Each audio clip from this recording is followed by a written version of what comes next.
see this 2006 Toyota 4Runner 4.7 liter. This is the limited, but it doesn't add more power necessarily. This with the limiter stickers, limited stickers. So you get bogged, really good power, but 93.7 of course the transmission has some issues. The sun goes down, So it is time to give away some tickets to the Monster Jam, which is going to be happening at the Save Mart Center. Now here's what we're going to do. I was listening to Cart last week, and he had someone call on the show and said that she doesn't call in for contests because she's listening on the stream, and the stream's always about a minute.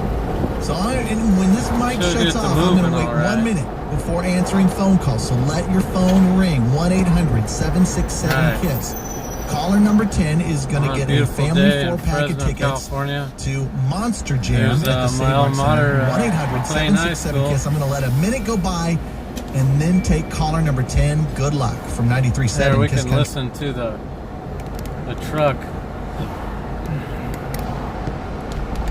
Actually listen to the good sound. Doesn't have that bad of a sound, really.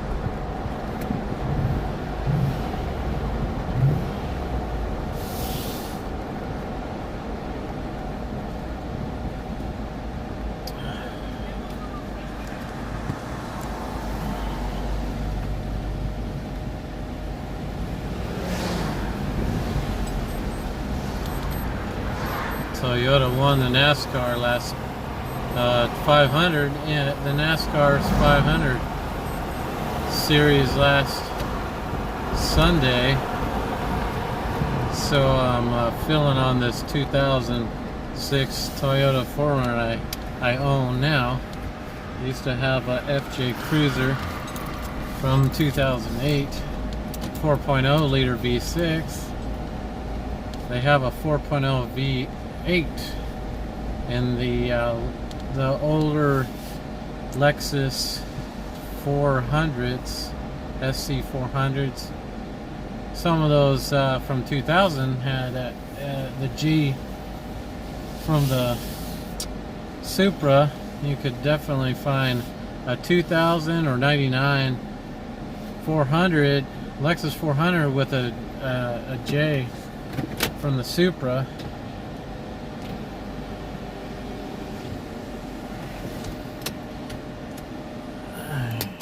A 2JZ, which is famous, obviously. She's only got 269,000, but I always keep Mobil 1 synthetic, full synthetic, the 5W30, nothing too heavy, nothing, just right, the way the manufacturers want. Because if you start using the different oils from a different weight, like you go into AutoZone or even Napa, and they'll say, yeah, you could run this weight, and then they'll try to sell you on a different weight. They'll try to sell you up, not really upsell you, but kind of get you into buying a different weight of oil of a different weight, and it's just not going to work for your vehicle. So then using the correct oils, I've put in some new transmission oil twice already, and this is the type. This is a closed transmission, kind of like those cell phones that that I have right in my hand right now, using to record. This is it's like a sealed transmission. You don't really check the dip or anything like that. You have to open up the ports and you stick your finger in there while it's running to check it. And luckily it does have a drain pan or drain hole on the drain pan.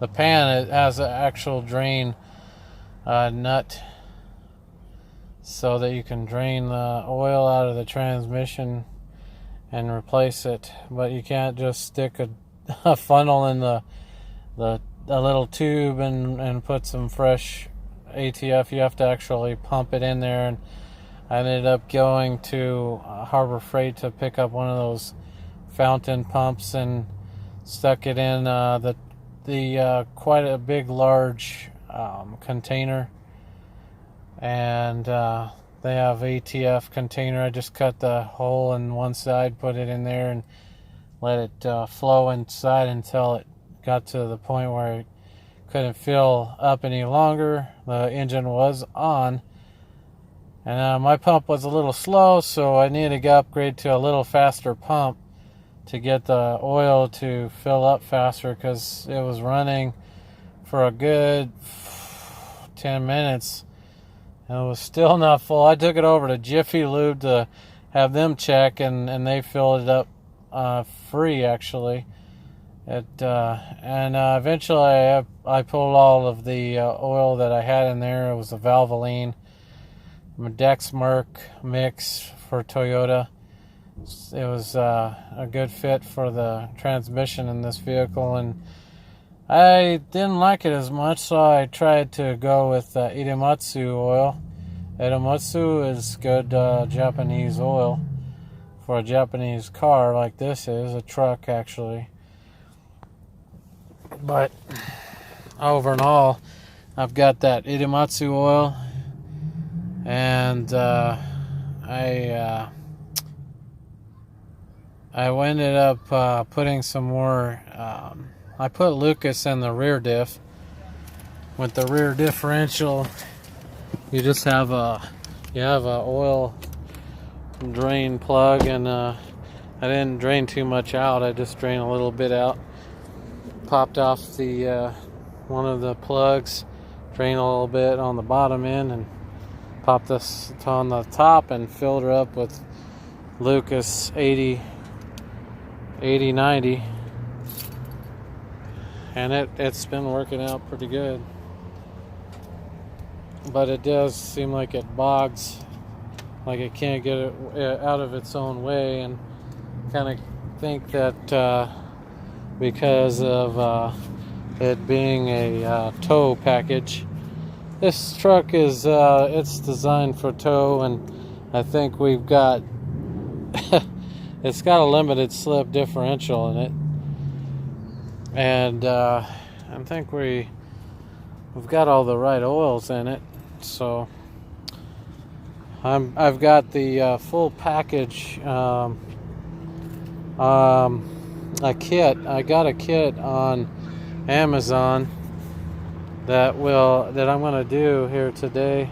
We're going to do a full-on timing belt and timing and a water pump. I've got the pulleys, both pulleys, and I've got the tensioner, a new tensioner for it, as well as a front main seal to put on there to make sure no oil does go back through. So we'll go from there, see what happens. Hopefully that we gain a little bit better sound, because I already replaced all of the pulleys on this car on the outside. On the outside of the motor, I'm talking about the ones that are designed for the just for the serpentine belt. Sorry, I kind of went off there because I'm looking for this thermostat ring here. Anyway, gotta go in here real quick, and I'm gonna start tearing down the motor, tearing down the outer side to get to the timing assembly, and then try to get some of that on film video, so you know how to do that on a 4.7, because this is the 4.7 V8. She's not doing really good on the front end. All the paint chips coming off of the front end. Alright, that'll be all for right now. Later. Peace.